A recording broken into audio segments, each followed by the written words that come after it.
In today's tutorial, I want to show you all how you can weave in your ends as you go.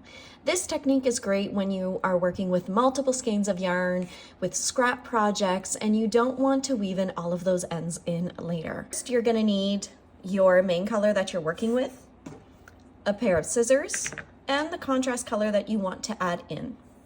You are going to cut the first color that you have on your needles. You want to give yourself a little bit of tail. I would say approximately 6 to 8 inches of a tail. You are going to put that yarn on the side. We are done with that skein of yarn. You are going to take your new yarn and going to start knitting with it. Now, when you can see in this sample, I am knitting yarn double-stranded. This exact technique can be used when you're knitting single, double, triple-stranded. It doesn't matter.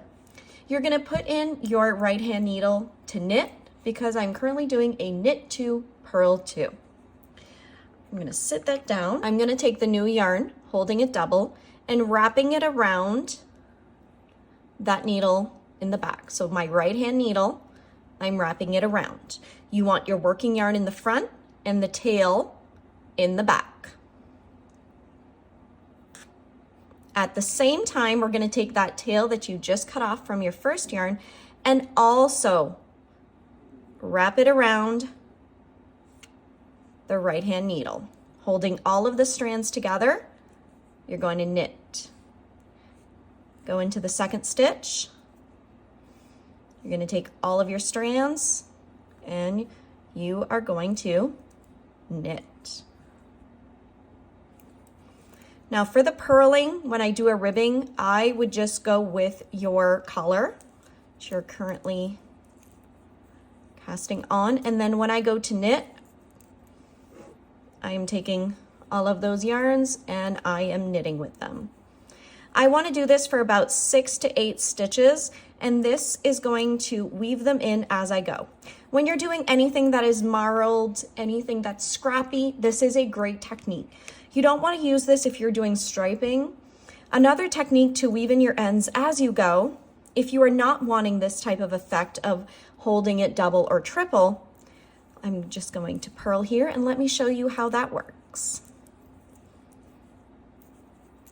When you go into knit, you are going to carry the yarn like floats in the back. So you're going to take every strand that you have. I always like to tug because that makes sure that I have enough room in here when I'm carrying my floats. You want to take the tail ends and wrap it over your working yarn, catching that. See what it's doing in the back? It's catching the floats. So then you can knit one. See how I stretch? Put this over and above and knit 2. Now when we look at our back, we can see that we've carried the floats and we don't see it in the front.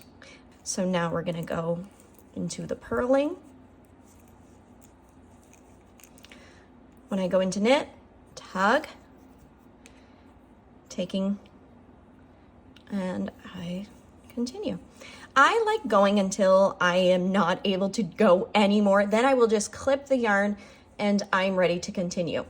A word of caution is when you are doing weaving in as you go, you just want to make sure that right here where you've connected that yarn, you give it an extra little tug because it can create a little bit of a gap. So that's just something to keep in mind when you're working all the way around and coming back here. I hope that you found this tutorial helpful, and if you did, make sure you hit that like and subscribe and let me know what other fun tutorial you'd like to see on the channel.